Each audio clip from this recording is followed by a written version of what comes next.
오늘도 하나님께서 저와 여러분에게 주는 말씀은 다니엘서 2장 1절 이하의 말씀을 통하여 느부갓네살 왕의 꿈과 해석을 보라 하신다는 말씀의 제목으로 하나님의 말씀이 선포될 때에 하나님의 목적, 계획, 뜻이 잘 들려져서 그 말씀에 순종할 때 주시는 참복을 마음껏 누리시는 저와 여러분 되기를 주의 이름으로 축원합니다.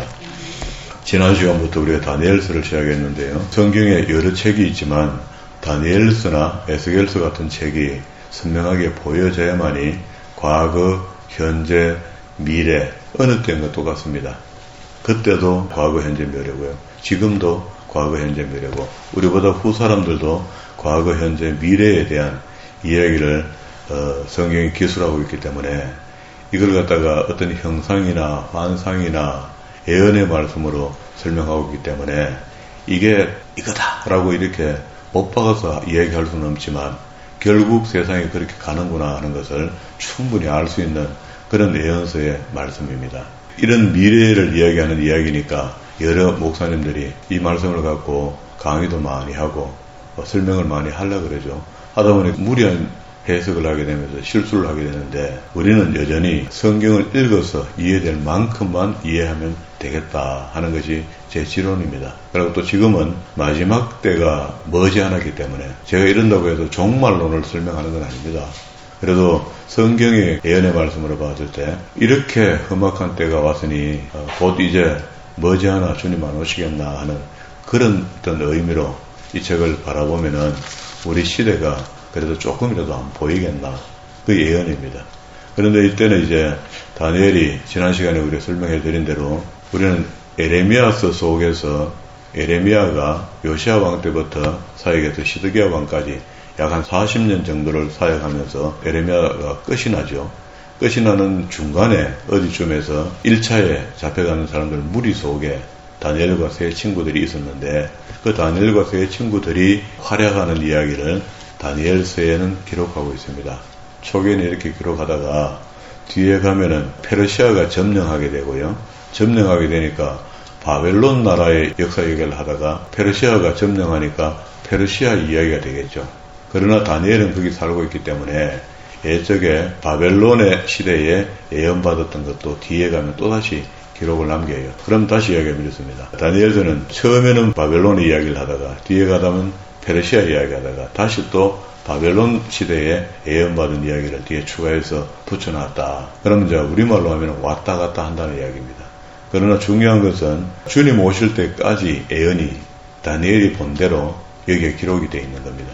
그러니까 이 기록을 쉽게 생각할 수 없는 거죠. 어떤 때 주님이 오시나 그건 아무도 모른다 하는데도 불구하고 그런 정보를 여기다 많이 기록해 놨으니까 이 책을 보고 영적으로 이 정도 되면은 주님 오시겠다. 그렇게 주님께서 말씀하시기를 그때는 하나님만 아신다 말씀하시면서 그러나 가을이 오면은 낙엽이 지고 그리고 또 봄이 오면 꽃이 피고 여름에는 열매가 맺히는 걸 보면 그 계절을 알듯이 주님의 오실 때를 예수 믿는 사람들은 어느 정도 알게 되어 있습니다. 그걸 갖다가 성경을 뭐 읽도 안 하고 보도 안 하고 요절 몇 개 암송회가 있는 그런 사람이 알아차린다는 이야기는 아닙니다. 적어도 성경을 세심하게 열심히 착실하게 배운 사람들 생각 속에 하나님의 성령께서 가르쳐 알게 하시지 않겠는가 저는 그렇게 생각합니다. 그래서 지난 시간 1장에는요 다니엘이 유배 생활이 시작되었죠.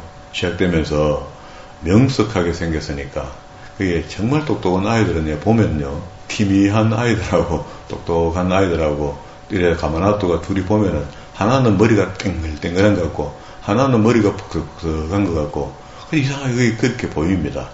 만져보지도 않았는데도 그래 보인다고. 우리 과일 가게 가서 맛있는 거는 안 만져봐도 보기가 벌써 맛있게 딱 보이는 것처럼 그렇게 보였던가 봐요.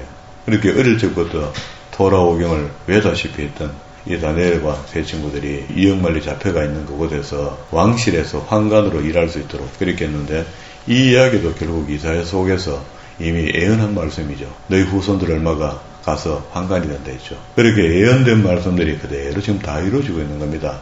이런데도 불구하고 이스라엘 사람들이 하나님이 성경을 통해서 처음 이야기한 대로 우상숭배 그만해. 그러고 내게로 돌아와.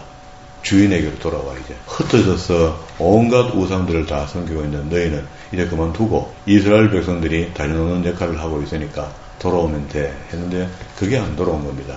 안 돌아오고 구약시대가 끝이 나고 신약시대가 도래됐는데 끝이 나고 도래되는 것이 아니고 계속 연결선상에서 우리는 교제하고 있습니다. 그래서 구약시대는 성부 하나님의 역사 중심으로 성자와 성부와 성령이 함께 일하셨고요. 신약 초기에는 주님이죠. 예수님의 시대인데 하나님의 아들 하나님이면서 성부와 성자와 성령이 함께 그 시대에 일하셨고, 지금부터 재림 때까지는 십자가 죽으심 이후에부터 재림 때까지는 예수님께서 우리에게 약속하신 보혜사의 시대인데, 보혜사의 시대라고 해서 보혜사 혼자 일하시는 게 아니고 역시 이때도 보혜사 중심으로 성부와 성자 성령이 함께 일하시고 계신다는 거 잊으면 안 됩니다. 그러면 전부 다 따졌을 때 성부와 성자와 성령이 창세 이전부터 창세 이후까지 계속 우리와 함께 하신다는 사실을 믿으셔야 돼요. 이렇게 믿어놔야지 성경을 읽을 때 흔들림이 없습니다. 그렇게 믿지 못하면은요, 이방 신들을 섬길 가능성이 생깁니다. 우상 숭배를 한다니까. 지금도 우리가 보이는 우상은 섬기지 않지만 보이지 않는 우상은 섬길랑 말랑 하면서 맨날 갈등하죠. 이게 마귀의 미혹입니다. 그러니까 우리가 절대 성부와 성자 성령을 놓쳐서는 안 돼요. 지금은 우리가 성령 하나님의 코멘트, 이게 말씀을 통해서 우리에게 주시는 코멘트를 잘 이해해야 됩니다. 그걸 예수님께서 요한을 통해서 우리에게 기록하게 하신 건데, 그 기록하게 하신 것 때문에 설교자는 할 말이 있고요. 주님께서도 기대를 하는 겁니다. 너희가 성령을 받으면, 성령을 모시면은, 그지? 내 속에 임재하게 되면은 너희 속에 이런 말이잖아. 그렇게 우리 속에 거하게 되면은 그가 우리를 가르치신다. 이렇게 이야기했죠. 그러다가 우리 요한복음 14장 26절의 이야기입니다. 보혜사 곧 아버지께서 내 이름으로 보내실 성령 그가 너희에게 모든 것을 가르치시고 내가 너희에게 말한 모든 것을 기억나게 한다, 생각나게 한다 하는 것은 모든 말이 진리잖아요. 성경 말씀이잖아요. 그러면 창세기부터 계시록까지 전체를 다 아우러 이야기하는 게 되는 겁니다. 그리고 난 뒤에 보세요. 우리 의식 속에 성령이라는 어떤 형체는 알 수 없지만 물리적인 형체 같은 것이 내 마음속에 들어와서 하라 하지 마라 이렇게 할 것 같다고 우리가 믿잖아요. 그렇게 믿게 하는 것이 15장 1절입니다. 나는 참 포도나무요 내 아버지는 농부라. 무릇 내게 붙어있어 열매를 맺지 아니하는 자는 아버지께서 그것을 제거해 버리시고 무릇 열매를 맺는 가지는 더 열매를 맺게 하려 하여 그것을 깨끗하게 하시느니라. 이건 누가 읽어봐도 무슨 말인지 다 알죠. 우리가 포도나무 둥지에 가지로 함께하고 있다는 겁니다. 이런데 예수님의 시대에 하나님께서 우리를 열매를 맺지 않으면 그 농부처럼 잘라버리고 열매를 맺으면 살려주는데 어떻게 한다고요? 의의 열매를 맺는 사람은 거룩하여져 간다는 이야기입니다. 이거를 그냥 읽으면 선명하게 우리가 이때까지 구약성경을부터 여기까지 공부해온 것 자료가 있기 때문에 성령 하나님께서 그냥 믿어지게 하는 거야. 그냥 아무것도 생각 없이 성경도 읽어본 적도 없는데 믿습니다 하는 거하고는 다른 겁니다. 이거 지금. 그리고 내 안에 거하라. 나도 너희 안에 거하리라. 가지가 포도나무에 붙어있지 아니하면 스스로 열매를 맺을 수 없는 것 같이 했잖아요. 이건 은유고 비유죠. 그렇게 너희도 내 안에 있지 아니하면 그러하다. 하나님과 나와 동행하는 삶이 없으면 열매도 없다는 겁니다. 마치 포도나무에 가지에 열매가 맺어지지 않으면 격가지가 되어서 잘라버리는 것처럼 이거 잘라버리면 어찌 되는 겁니까? 제가 탈락이라 하니까 그게 두려운가? 그게 겁나는 사람도 있습니다. 말을 이상하게 듣는 사람이 있어요. 나는 포도나무요 너희는 가지라. 그가 내 안에 내가 그 안에 거하면 사람이 열매를 많이 맺나니. 그렇죠? 이거는 이제 하나님과 동행하는 사람들에게는 거룩한 성도의 삶으로 이렇게 소금의 역할, 빛의 역할, 향기의 역할을 한다는 겁니다. 맨날이 나를 떠나서는 너희가 아무것도 할 수 없다. 당연하죠. 세상에 뿌리박고 살면서 뭘 하겠습니까? 우리는 이 땅에 살아도 하나님의 나라를 바라보며 사는 사람이라. 그래서 양보도 할 수 있고 이해도 할 수 있어야 되는 겁니다. 물론 속은 상하죠. 속은 상하지만 이래저래 생각하다가 결론은 선한 결론을 하는 게 맞습니다. 지혜로운 결론을 하는 게 맞습니다.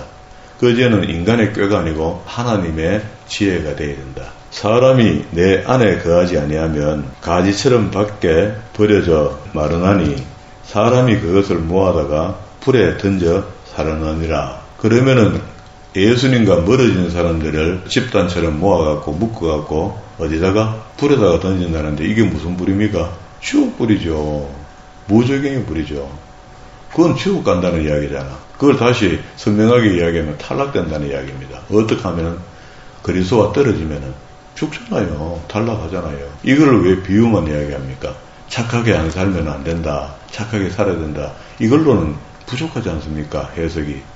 물론 옛날에 수십 년 전에는 아직도 주님 오시기가 멀었으니까 그저 이 땅에서 잘 먹고 잘 사는 데에 대한 비유로 기복신앙의 비유로 이걸 써먹었다면 이제는 바로 알아야 되죠. 때가 가까워 오고 있으니까 탈락할 수 있겠구나. 실컷 예수 믿고 불쌍한 사람 될 수 있겠구나 하는 생각을 해봐야 되는 거죠. 열심히 예수 믿는 척만 하고 있는 사람이 어떻게 천국 가겠습니까? 지금이라도 다시 큰 회심을 하고 내가 예정되었든 안 예정되었든 나는 모르잖아요. 모르기 때문에 내가 지금 성경에 맞는 신앙생활로 반드시 지금이라도 돌아간다면은 내 예정이 더 확실해질 것이고 그 예정으로 인한 구원의 믿음이 더 굳건해질 거 아니냐 말이죠.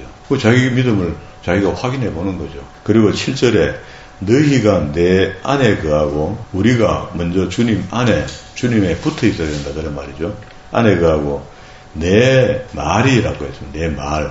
내 말은 진리죠. 진리가 너희 속에 있을 때 성령이 너희가 함께 한다는 그 말을 이렇게 해놓은 겁니다. 그러면 우리가 이때까지 기도하면서 배운 것들이 뭐가 이상이 고장난 거 아닙니까? 뭔가 우물우물하게 돌아서 꾸물꾸물하게 우리 속에서 자꾸 뭘 이래야라 저래야라 그 귀신의 소리를 듣는 것처럼 그렇게 생각하잖아. 그게 아니고 하나님의 말씀이 진리인데 그 진리의 말씀이 너희 안에 거한다 이렇게 이야기하잖아요. 그렇게 거하는 사람을 성령이 내주한다는 겁니다. 그래서 그러면은 앞에 26절에 있는 이 보혜사가 14장 26절입니다. 보혜사 곧 아버지께서 내 이름을 보내실 성령 그가 너희에게 모든 것을 가르치시고 네 혼자 공부하라고 내던져 놓지 않는다는 거라. 그래서 우리가 무식한 사람이나 유식한 사람이나 학박사가 100개가 돼도 구원의 도리를 이해 못하는 사람이 있고 듣고도요. 그냥 초등학교도 겨우 나온 사람인데 글만 읽을 수 있는 사람인데 읽는데 구원의 여정을 알겠는 거야. 믿어지기 시작하는 거야. 이게 다른 겁니다. 믿음의 값이 그런 거야. 그래서 가르치시고 그게 성령 하나님께서 진리로 우리를 가르치신다. 너희에게 말한 것이 성경의 말씀이죠. 성경의 말씀이 우리 안에 거하게 되기 때문에 성령께서 우리 안에 거하게 하시는 진리를 깨닫게 해서 움직이도록 한다는 거예요. 그래서 여기 7절에도 너가 내 속에 내가 너 속에 이렇게 할 때 우리는 오해하기를 하나님의 어떤 무슨 물리적인 뭐가 내한테 돌아줘야지 되는 것처럼 이야기했는데 그게 아니고 성경 말씀이 내 속에 돌아 있으면 보혜사 성령께서 그 말씀으로 움직이시겠다는 거예요. 그러면 15장 7절로 다시 왔습니다. 너희가 내 안에 거하고 내 말이 너희 안에 거하면 무엇이든지 원하는 대로 구하라. 그리하면 이루리라 했습니다. 아멘입니다. 이걸 갖다가 익한다고 해서 성령이 내 안에 내주하시면서 하나님의 진리의 말씀을 바로 배운 사람이 구하라 했더니 지금부터 빌딩 몇 개 사주고 우리 아들 잘 되고 이 구하는데 이런 상식이 없는 기독교인이 지금 기복신앙을 갖고 지금도 교회 안에 뿌리를 들고 자기들이 기득권을 가지고 있잖아요. 진짜 신실한 믿음을 가졌다면은 그렇지 않습니다. 그걸 구하는 게 아니잖아요. 예수님 뭐라 그랬습니까? 그 나라와 그 의를 구하라 했잖아요. 그게 세상을 바라보면서 탐심을 가지고 자꾸 들여다보면은 평생을 탐심을 가지고 세상 걸 구한다고 기복신앙을 내려놓고 우리는 어차피 기복신앙의 바탕에서 우리 어른들부터 살았던 사람이 중간에 예수 믿었기 때문에 반드시 하나님의 진리의 말씀이 공부되어져야 된다. 공부되어진다는 것은 배우지 않고는 방법이 없습니다. 그렇게 해서 지금까지 우리가 듣고 있던 설교가 너무 약했던 겁니다. 듣기는 좋았는데 너무 약했던 거예요.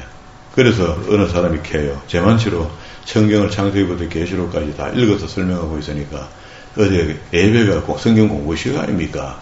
그럼 공부 안 하면 뭐 할래 교회 와가. 교회가 그렇게 교체한다고 노닥거리고 있다가 시간 보내고 지옥 갈 끼가 그래. 사람들이 생각이 아마 생각해보면 판단할 거 아닙니까? 아 이게 옳은 거구나. 이게 맞구나. 판단이 들 거 아닙니까? 들면 움직여야 되는데 그게 안 움직이지거든. 그게 영적인 일입니다. 그럼 마귀가 쉽게 놔주겠습니까? 자기 속에 있는 탐욕한 마음을 불질러가고 더 크게 만들죠. 자꾸 마귀의 부채질이 우리 가슴 속에 있으니까 더 큰 걸 요구하고 더 큰 일을 제자리 하려 하고 더 큰 걸 바라보며 가죠. 그렇지 않습니다. 하나님이 원하시는 삶을 우리가 살아드리면 돼요. 그리고 우리가 기도할 것도 역시 하나님의 신뢰 말씀이 내게 임하여지면 여기 반드시 이야기하잖아요. 구하라. 그리하면 이루어지게 해주겠다. 진짜로 성령께서 하나님의 신뢰 말씀이 됐다. 이 말씀이 내게 알게 하고 깨닫게 하는 것을 구하게 한다는 것은 우리가 잘 먹고 잘 사는 거 아니잖아요. 그래서 저도 통독은 고등학교 음악실 정도 하나 크기만 하나 있으면 되겠다 하다가 중학생 음악실 하나만 해도 되겠다로 줄이는 겁니다. 혹시 그게 내가 욕심이고 하나님 크게 보였으면 어떡하겠노. 처음에는 우리 동산을 하나 살려고 그랬죠. 큰 산을 사서 거기다가 기독 공동체를 하나 만들어 보려고 그랬죠. 예배 공동체. 그게 묵고 쓰는 걸 같이 하는 게 아니고 사람이 삶을 각자의 그 지역에서 살면서 기독교 예배 공동체만 하자. 제 꿈은 그거였습니다. 그런데 이것도 무리였던지 안 되게 하시는 것 같아서 꿈을 줄여서 대구 인근 거기 가까운 곳에 고등학교 음악실 하나 정도만 하면 되겠다. 이제는 중학생 음악실을 하면 되겠다. 더 작아도 어쩌겠습니까? 하나님 그게 뜻이라면 우리 순종해 줘야 되는 거죠. 8절에 너희가 열매를 많이 맺으면 내 아버지께서 영광을 받을 것이요. 무슨 열매? 의의 열매.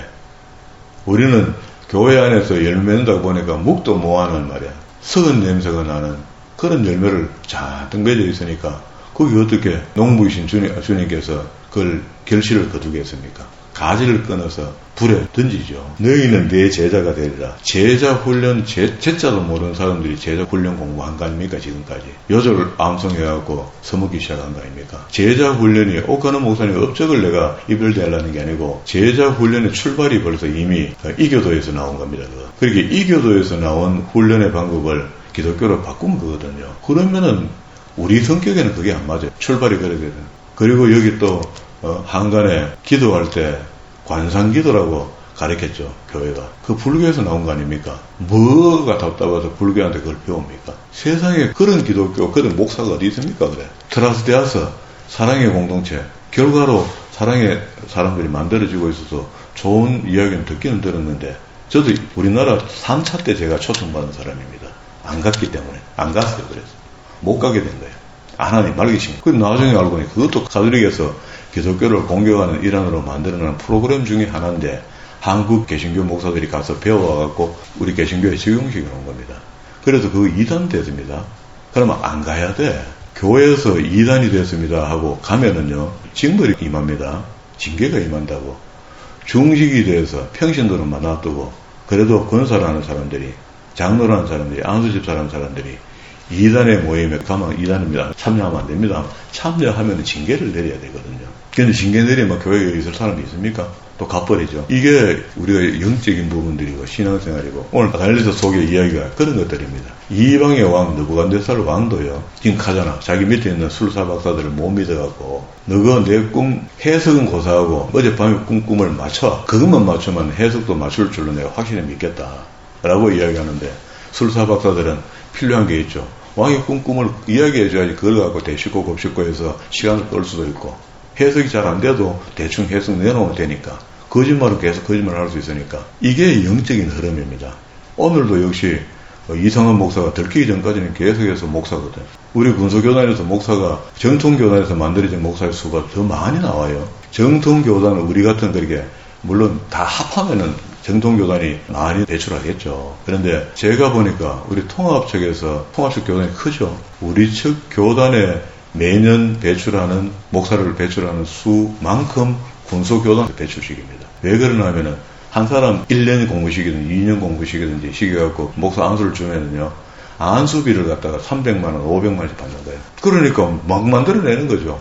은혜 있다는 거예요. 당신 은혜 있고 그만하면 목사 된다는 거예요. 그래가 기도는 원장되는 여자 성도를 목사로 만들어갖고 성경 창세기도 계시니까 순수도 모르는 사람을 목사로 시켜놨으니까 그걸 누가 가르칩니까? 봉사가 길을 끌고 있는 거 아닙니까? 그런 일이 지금 버젓이 일어나는데도 아무도 답답해하는 사람도 없고 그 제재하는 사람도 없고 그걸 말하는 사람도 있고, 말하는 사람, 별난 사람. 이것도 오늘 유튜브에 이렇게 그대로 안 자르고 올라가게 되면은 그 목사 되게 좀 말이 시하당하겠습니까? 그 당하게 잘라서 듣기 좋도록 하고 말아야 되지. 다 이야기하지 못하잖아요. 읽었던 본문이 그냥 한마디로 이야기하면 그럽니다. 왕이 꿈을 꿨는데 그걸 그 당시에 왕실에서 빌부터 묻고 있는, 돈 받아 묻고 있는 술사박사들한테 꿈을 해석하는데 왕이 이미 아는 겁니다. 이 사람들이 맨날 헛소리 한다는 걸. 느부갓네살 왕이. 그래서 내 꿈을 맞춰라. 안 맞추면 내가 죽여버리겠다. 이게 단언하게 이야기한 겁니다. 이렇게 되니까 지혜롭고 현명하다는 사람들, 그리고 또 다니엘과 메삭과 아벤노고 이런 사람들도 지금 권리 들어간 겁니다. 그 사람들도 굉장히 지혜로운 사람들이니까, 무슨 말할 수 있는 사람들이니까 이 술사박사 속에 들어가서 함께 한 통속으로 몰린 거야. 그래서 다 죽게 생긴 겁니다.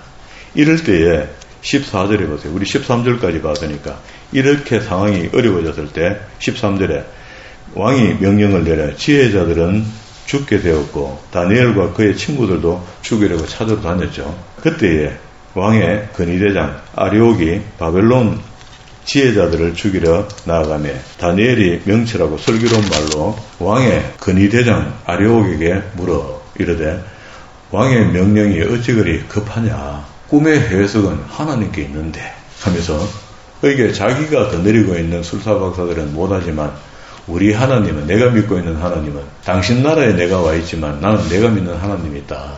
당신들 믿는 신을 믿는 게 아니고. 그래 어찌 그리 급하냐 하니 아리옥이 그 일을 다시 그 일을 다니엘에게 알림해 다니엘이 들어가서 왕께 구하기를 시간을 주시면 왕에게 그 해석을 알려드리리다. 이에 다니엘이 자기 집으로 돌아가서 그 친구 하나냐와 미사엘, 아사랴에게 그 일을 알리고 하늘에 계신 하나님의 은밀한 일에 대하여 불쌍히 여기사 다니엘과 친구들이 바벨론의 다른 지혜자들과 함께 죽음을 당하지 않기를 그들로 하여금 하나님께 함께 기도하자 이렇게 한 거죠. 이에 그 은밀한 것을 밤에 환상으로 다니엘에게 나타나 보이시매 그렇게 왕의 꿈을 다니엘에게 보여준 거야.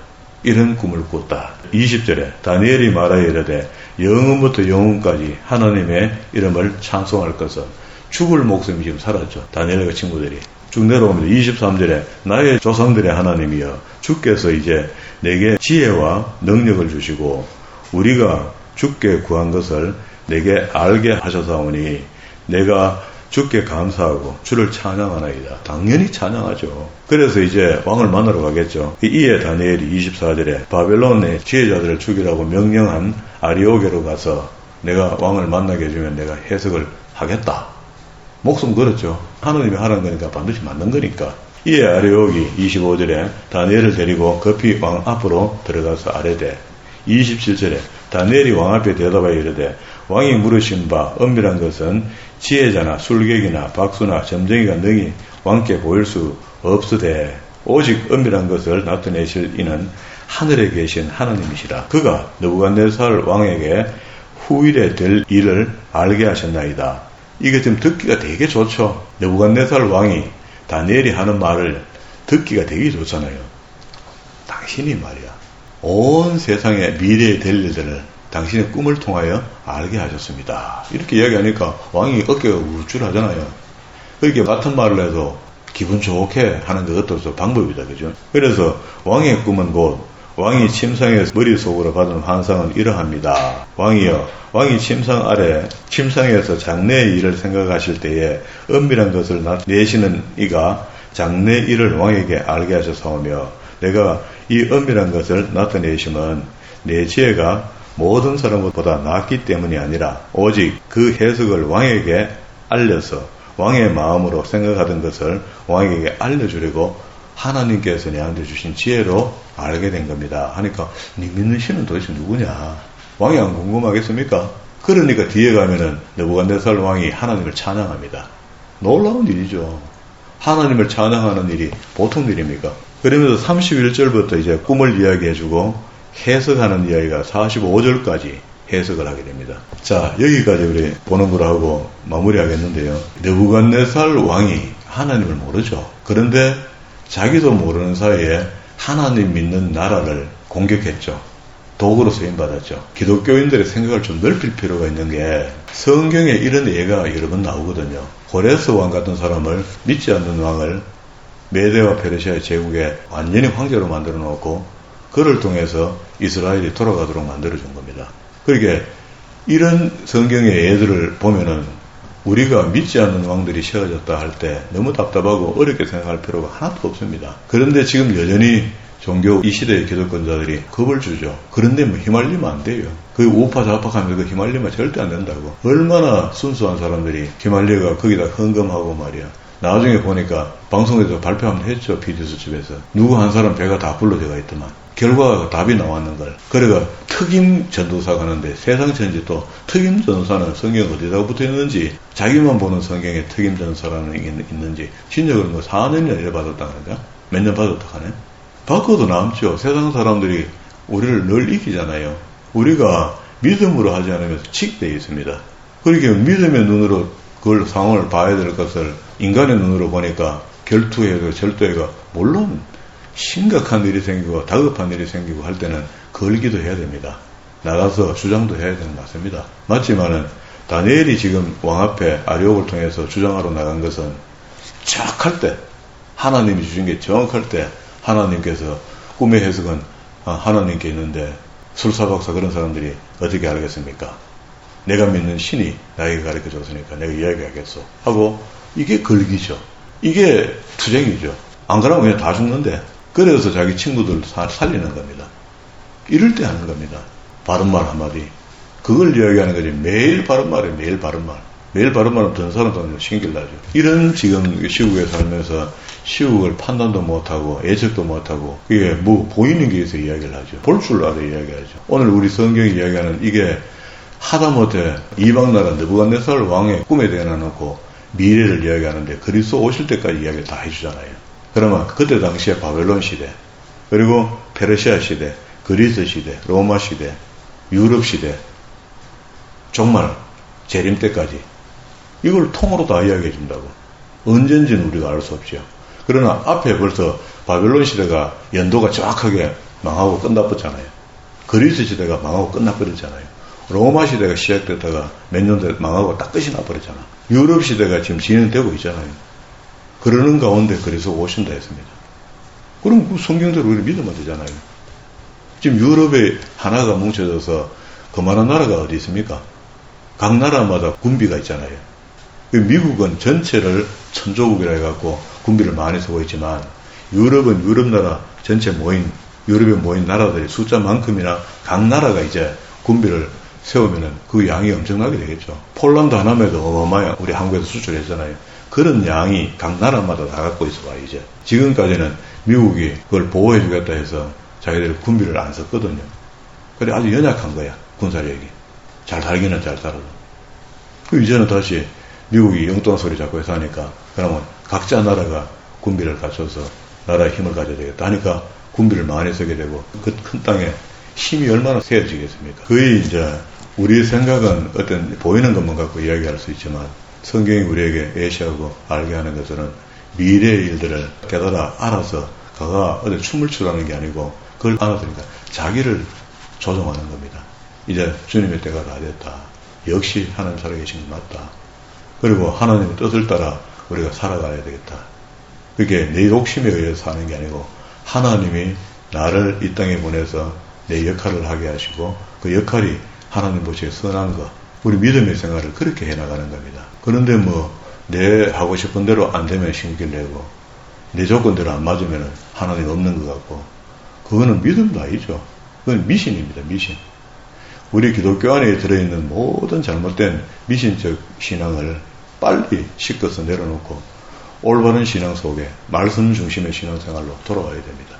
오늘 우리 요한복음 보고 온 게 그게 말씀이 우리한테 알게 하잖아요. 너희 속에 있는 게 정말 그 샤머니즘이냐 아니면은 정말로 하나님의 말이 네 속에 있냐 라고 물으면 우리 할 말 없어 궁금해집니다. 지금부터라도 점검하고 정리해서 하나님의 말씀이 진리가 내 속에 거하여 그분이 말씀을 통하여 나를 억하시고 지배하시고 일하실 수 있도록 살아가시는 저와 여러분 되기를 주의 이름으로